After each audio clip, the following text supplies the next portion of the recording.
It's a desecration. It's a desecration of Independence Hall. With the Constitution, the Declaration of Independence, the Liberty Bell, goes to Philadelphia, a city that's in chaos and collapsing all around you. It's crime and anarchy takes over. And he goes there. That's Moloch. Look at that. They did that on purpose. It can't be bargained with. It can't be reasoned with. It doesn't feel pity or remorse or fear. And it absolutely will not stop. Ever. You are dead.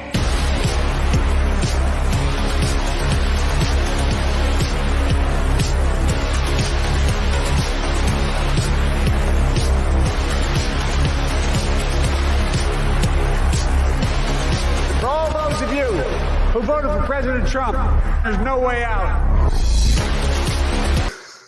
Yeah, it is fairly amazing. I think obviously, we played that clip. The second half of that is a video from Soak Done Left, I think is how you say it. We'll tweet out a link to it.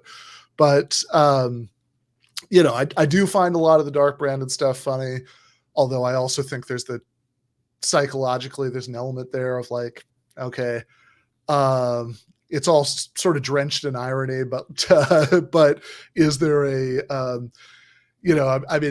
there's some weird wish fulfillment stuff going on there, but in any case, it is amazing watching the conservative reactions to the speech. Like Steve Bannon is like, middle of the pack in terms of how unhinged that was. I saw quite a few people making Hitler comparisons. I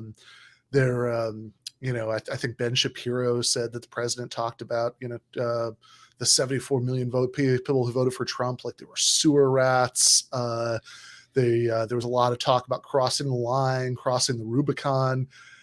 And it's like, look, I realize that Biden's people were kind of like fucking with the conservatives by using the dark brand and red like backlighting, right? I mean, that I do think they knew what they were doing there. But the actual content of the speech was absolutely nothing that Supreme Leader Brandon has not been saying continuously since he announced for president in 2019.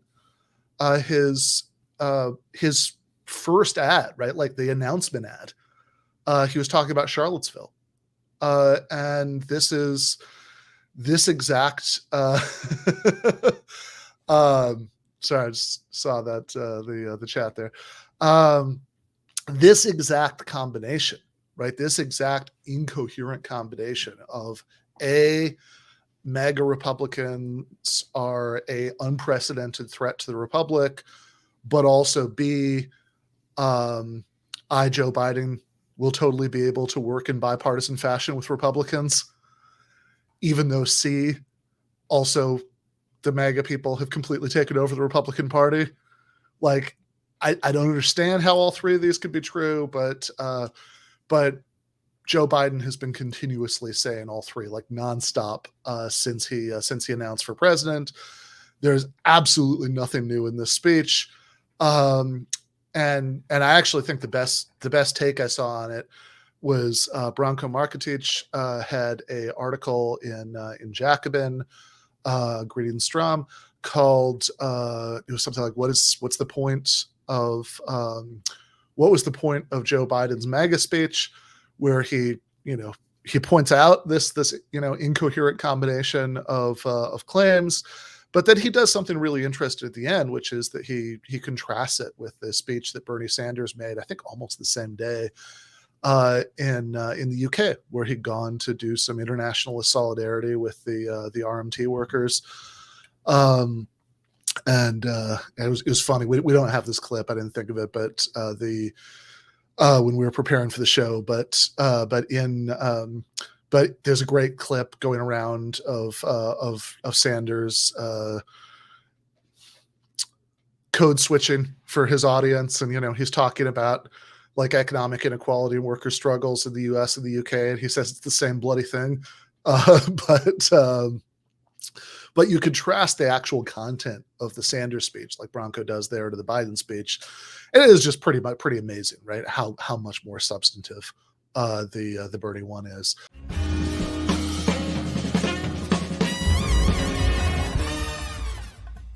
You have been watching free public content from Give Them an Argument. To access every single episode of the show, the main show on Monday nights, all of the streams, all of the debate breakdowns, all of the patron-exclusive postgames on Monday nights, all of the patron-exclusive bonus episodes every week, and much, much more, go to patreon.com/Ben Burgis.